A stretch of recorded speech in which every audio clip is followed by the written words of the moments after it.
And Stuttgart are right back in it. Pernahkah Anda bertanya-tanya, setelah malang melintang di lebih dari 10 klub top Italia, Spanyol hingga Jerman, mengapa seorang bek dengan silsilah Serie A memilih Persib Bandung? Jawabannya bukan cuma soal gaji atau cari petualangan.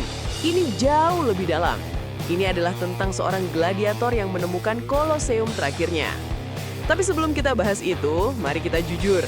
Kepindahan ini sekilas memang terasa seperti seorang chef Michelin yang tiba-tiba memutuskan jualan seblak. Aneh tapi bikin penasaran kan?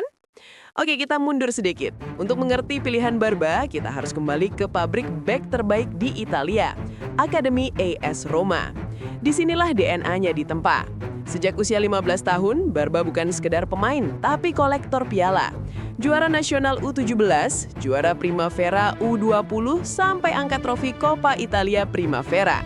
Bocah ini adalah cetak biru bek Italia modern, tangguh, taktis, dan haus kemenangan.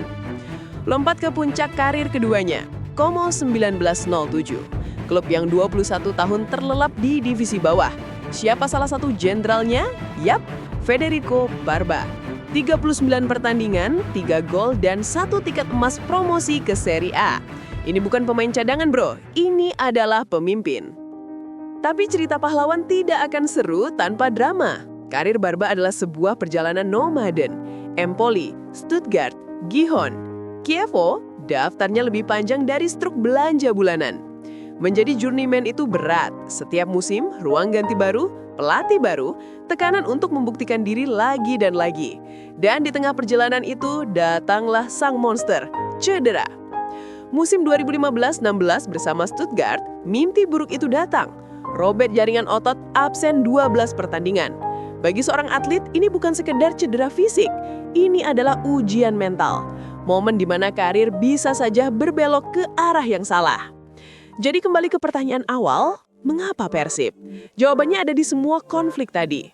Kepindahan ini bukan penurunan karir, tapi sebuah pilihan strategis dari seorang veteran yang sangat sadar diri. Analisis pertama, pengalaman. Persib butuh sosok pemimpin di belakang untuk level Asia. Siapa yang lebih baik dari pria dengan CV Serie A, Bundesliga, dan La Liga? Ini bukan soal lari kencang, ini adalah lari yang cerdas. Analisis kedua, taktik. Barba adalah quarterback pertahanan. Kaki kirinya mampu memulai serangan dari bawah, memecah pressing lawan.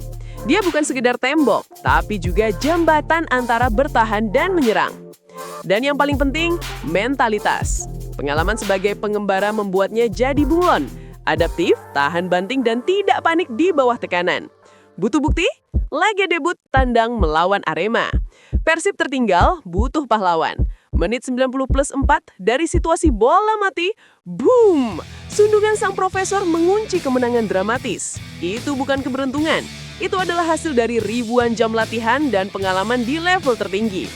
Jadi, Federico Barba datang ke Bandung bukan sebagai bintang yang cahayanya meredup. Ia datang sebagai seorang profesor yang siap buka kelas. Ia membawa kurikulum dari Roma, Stuttgart, dan Como untuk diajarkan di pertahanan Maung Bandung. Warisannya nanti tidak akan diukur dari jumlah tackle atau gol semata, tapi dari seberapa kokoh tembok pertahanan Persib dan seberapa banyak ilmu yang ia wariskan kepada bek-bek lokal. Ia adalah bukti bahwa karir sepak bola itu bukan sprint, tapi maraton yang penuh tikungan tak terduga.